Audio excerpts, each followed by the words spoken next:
With the Switch 2 announced, there are many a game that have not had a Switch port from the Wii U era. You know, the Wii U, the amazing iPad Wii console hybrid that was definitely its own console and not just a peripheral. Well, for those of you who don't know, most of the best games from the Wii U era have been ported to the Switch, such as Mario Kart 8 Deluxe, Pokken Tournament, Bayonetta 2, Pikmin 3, Super Mario 3D, well, the list goes on. But for the rest of the games that are now stuck on Wii U hardware, we gather here today to mourn the loss of these games that could have had a second life on a newer console, but alas will eventually be lost and forgotten about in gaming obscurity. I'm a grieving Maheen Kassor on this very sad day of GINX news. First up on the list is Paper Mario Color Splash, a game that sees the paper aesthetic pushed to its most wacky limits, with the inclusion of real-life objects not only in the overworld, but as weapons in battle. Speaking of battle, one of the biggest changes to the beloved turn-based Paper Mario formula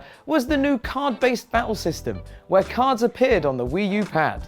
This may be hard to translate to the Switch, and watch out because this may be a constant theme here, but the game's story also saw a Toad's unalived body dropped on the doorstep of the Mario residence, which starts an adventure with the titular character bringing back color to the Super Mario world. Now if only he could do that to the games industry. Next up is the only game on this list to come with its own peripherals. Animal Crossing Amiibo Festival was a Mario Party clone where you scan amiibos to put characters into the game, and alongside the game, amiibo cards were also released in packs to try and push the amiibo brand. The game came out to poor reception, however, and this is one I'm pretty sure we're all glad is staying buried like a cheap fossil. Now, what do you get if you cross Red Steel and No More Heroes, but made by former Tecmo staff? Not a joke, just the result and overall vibe of Devil's Third. This hectic mess of a game released solely on the Wii U due to some bankruptcy issues with Valhalla Games Studios. Originally planned to release on Xbox 360, PS3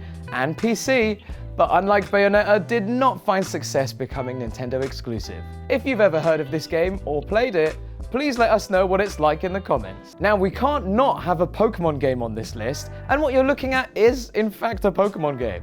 If you can tell even what the Psyduck is going on here. This is Pokemon Rumble U, a fighting game with over 100 playable Pokemon for up to 4 players, which surprisingly didn't see an amiibo in sight. However, used its own line of toys, with the most expensive one being Shiny Genesect, which goes for over $200. Now, this may have been one of the final nails in the coffin for the Pokemon Rumble series, as it was the last game to come onto home consoles, but I will miss the charm of low poly Pikachu.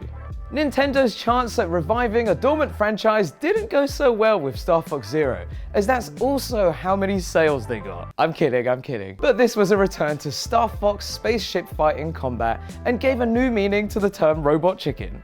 One good thing the game did bring though was a cool stage in Smash, but in true fashion to this video, also didn't get ported to the new Smash game.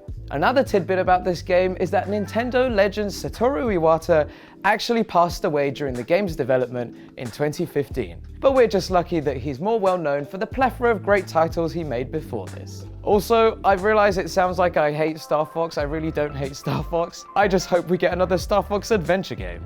Now, I for one am glad we haven't seen a Nintendo Land port, as I'm very competitive and I've had many an argument and rage-inducing moment with friends playing Nintendo Land. But if you know me, you know how salty I can get. Just look at our last GINX Mario Party stream. Yeah, lovely. That was a good pipe. See, look. High risk, high reward. That's the game I play. Mark is laughing at you. But this was a co-op based game which included nods to other Nintendo franchises and interesting ways to use the Wii U gamepad, which probably was one of the reasons why we didn't see a port of this game, alongside the fact it was mostly a fun, silly little game made to show off the Wii U console itself. And those are all the great games that are forever locked in obscurity known as the Wii U, only ever to be mentioned in listicle videos on YouTube. Remember to like, comment and subscribe. I've been Maheen Kassor and I'm finally over the loss of these games. Bring on the Switch 2.